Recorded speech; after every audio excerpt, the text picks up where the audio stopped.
Hello, it's Scott Manley here with episode 60 of Interstellar Quest.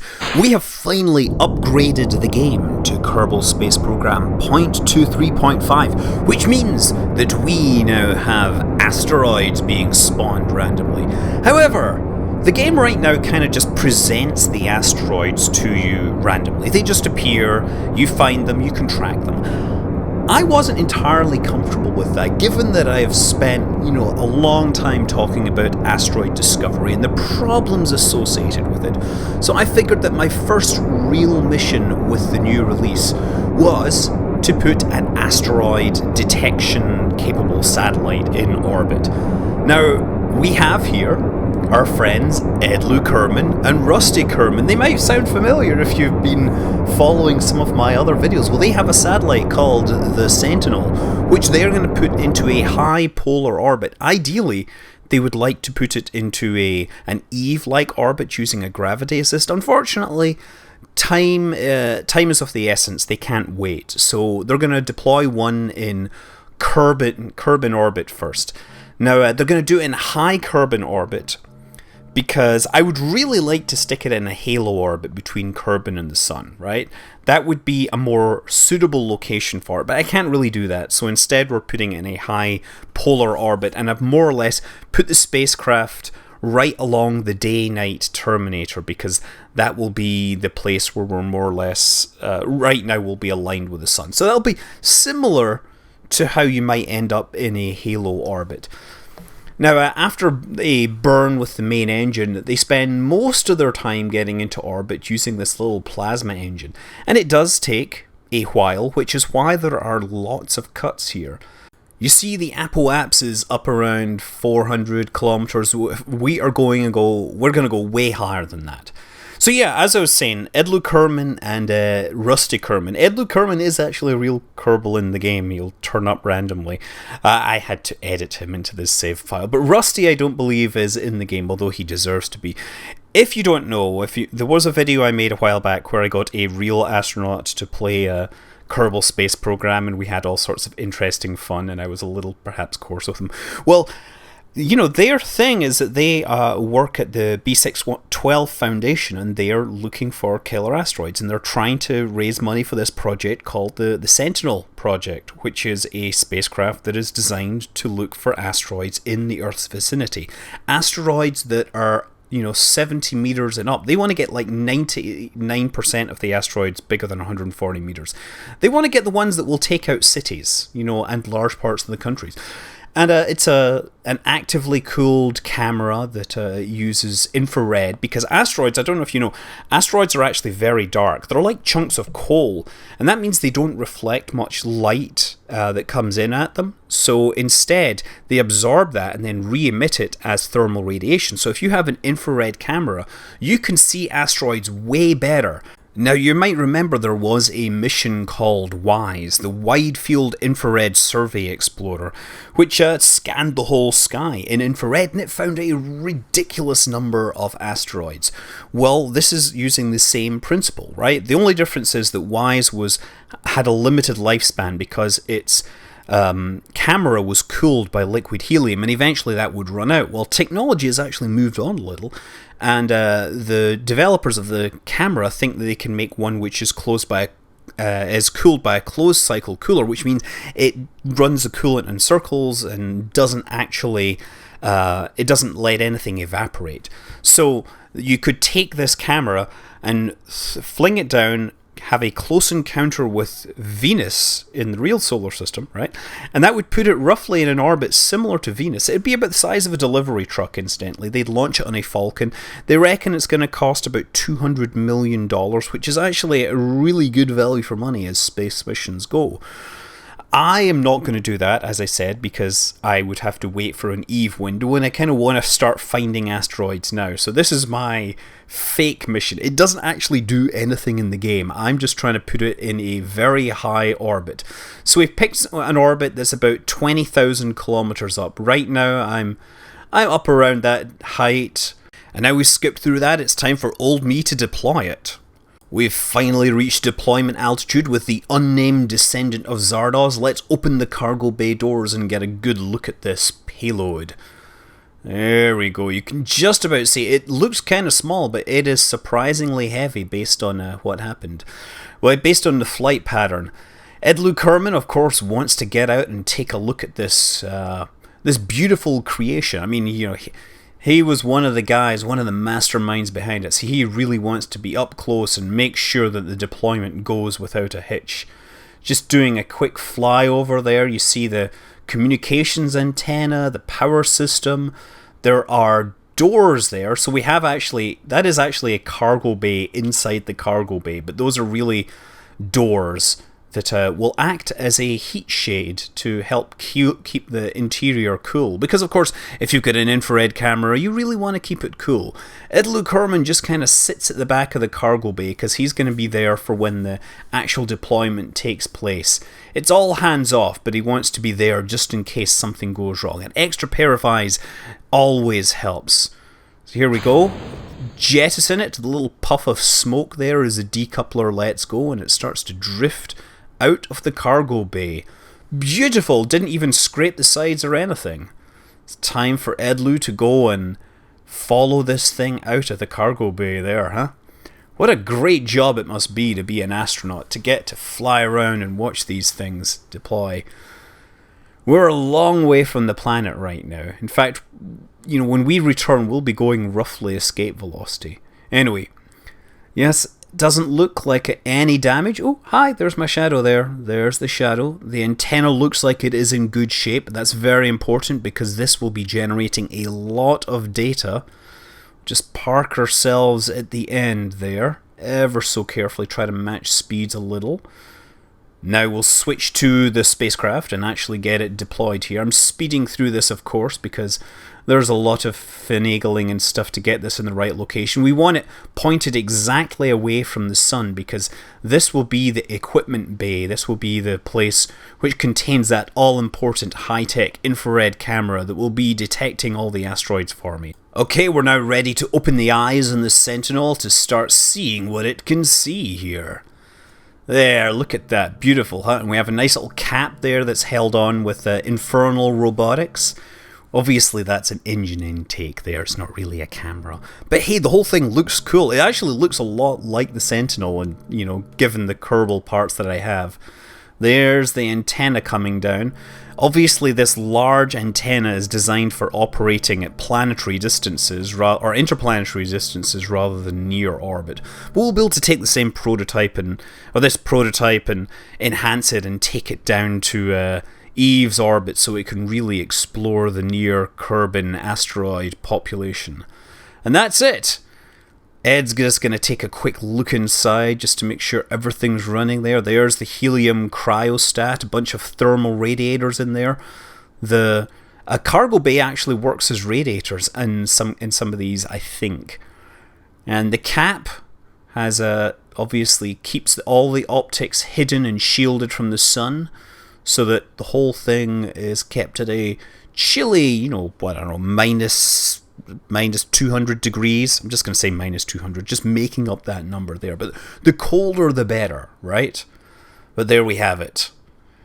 Edlu, time to return to the shuttle, to the unnamed descendant of Zardoz. Wow. That kind of looks cool, the way we're falling down towards the shuttle. Oh, and there is the planet Kerbal up there. Looking pretty so far away, 20,000 kilometers away. The nearest thing to home right now is this cabin of this spacecraft. So that didn't actually go to plan first time round, and if you look at the end of the video, there's a link. You can actually see what went wrong originally and all the adventures that I had trying to make that work. But I had to basically edit the save file and bring this back. Regardless, these guys are going to go home, so they're going to have to perform a deorbit burn, and they're going to come back at roughly 3 plus kilometers per second. Faster than any re-entry by a spaceplane of this size yet. Let's hope they can make it, given the spotty safety record of this vehicle. Anyway, back to old me. And there we go, the engines are running. nicely, and they can stay running so we can sit and watch it actually accelerate. It's hard to see the acceleration sometimes when you're sitting on the spacecraft, but it's nice that we've got this external viewer that we've dropped off, so you can actually see that even though the engine does, fire slowly, you can really see that it does actually generate a reasonable amount of movement. This thing is picking up speed. I mean, it's not accelerating fast. The difference is it keeps accelerating. Yes, indeed, old me was pointing out that rockets don't always accelerate as fast as things that we're perhaps more used to. I mean, it turns out that you can make a car that accelerates faster than some manned rockets early off the launch pad. The difference is that rockets keep accelerating, whereas most cars stop accelerating once they reach about 100 miles an hour or thereabouts. It's the ability to accelerate and keep accelerating, which really is what makes a rocket awesome, right? And this thing, while it is accelerating very slowly, can keep doing it for like 8 hours or something ridiculous. I think this, when it got into orbit, it has something like 15 kilometers per second of delta V, so it can go places if it wants. The biggest limitation on how far this thing can go is really down to the fact that it doesn't have much life support, and it doesn't have much space for the crew. Okay, so we've turned on Sentinel, and it's reporting a number of asteroids, including, scarily enough, a Class C, which is destined to hit Kerbal in about 10 days' time. I kinda hoped I'd have more warning, but I guess that means we're gonna have to send some crew out there to deal with this thing. Well, speaking about crews that are out there, we have Deorbit Kerman and his two buddies that are in the science lab that I've completely forgotten their names of it. They have finally arrived at Gilly, and they need to start collecting data and put themselves into orbit around the tiny object. Yes, Deorbit Kerman needs to turn this spacecraft around, as it does so ever so slowly because of the huge amount of inertia. Let's see what the crew report tells us. The colour and highly irregular shape of Gilly remind you of a potato. You suddenly wonder where the chips are. And moreover, I wonder where my communication devices went. Maybe the chips are the chips from the electronics. And we're almost at periaps. Almost. Just watch that vertical speed indicator, and there. Okay, time to start putting ourselves into orbit. We're moving at 77 meters per second. I think I will have to lose about 70 of those to actually get into a reasonably tight orbit. Fire up the triple-barreled nuclear thrusters. It will be used for slowing ourselves down. Firing out hydrogen into the void. And the reaction is slowing ourselves into the orbit of Gilly, and a planet which doesn't want us to orbit it, really. Okay, so you might have noticed in the background there, Eve was looking a little more purple. I've installed a couple of new mods. I've installed environmental visual enhancements already, right? But on top of that, I got better atmospheres and the distant object enhancement, which will make the other planets much more visible in the sky. It'll also make other satellites and spacecraft more visible at longer ranges. It's a kind of an interesting one. It's got a whole lot of things going on, but the better atmosphere supposedly makes the atmospheres look more like, giving me stronger, harder Terminators. We'll find out. Okay, I think we've got ourselves into orbit. And it's time to do some more science. We'll have to fix the comms dish at some point. I will need to save and reload and modify some game files to re-enable those. Looking down, you see the two moons of Eve. As you are about to record the new satellite, you realize that one of the two is in fact a speck of dust. I'm not sure I can tell the difference, to be honest. What does a Science Junior say? The samples behave much the same way as they did in deep space. That's because we're in deep space. What do you say, Goo? For a brief moment, the goo defies all known laws of physics and takes the shape of a 4D hypercube. Any attempt to think about it gives you a headache. Yes, given that people have trouble thinking about 3D stuff, I expect 4D is a real problem. Okay, now it's time for us to descend back to Earth, or back to Kerbal in this space plane. And note the new look of the planet with the new mods, but also be aware that I've updated Ferrum Aerospace to the new version, which re-adds in structural failure. Apparently, Kerbal joint reinforcement and the changes to the base game really made breaking things too hard. So Ferrum has added structural failures due to exceeding aerodynamic limits back into the Ferrum Aerospace Research mod. So we'll find out whether my plan for re-entry is going to work. What I'm going to do is more or less slam this thing flat into the atmosphere, and there's a reason for this. So I'm going in flat into the atmosphere because we're traveling at 3 kilometers per second, and I want to slow down as quickly as possible. Once we get to about 2.2 kilometers per second, we'll pump the fuel forwards, and that will drop the nose and hopefully let us fly to our destination. But right now we want to slow down as quickly as possible, and you see that the Ferrum window is warning us that we're at a large angle of attack. Yeah, we're almost at 90 degrees angle of attack.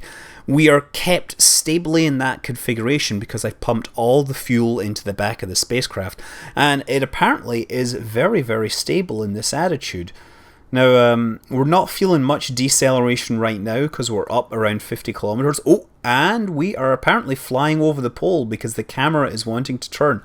We must be pretty close to the pole there. Look, all the way around. Bang. There we go. That's us flown over the North Pole of Kerbal. So we must have been pretty close. And we're starting to see some deceleration now, maybe a third of a G, half a G. It's really hard. We've got to watch this.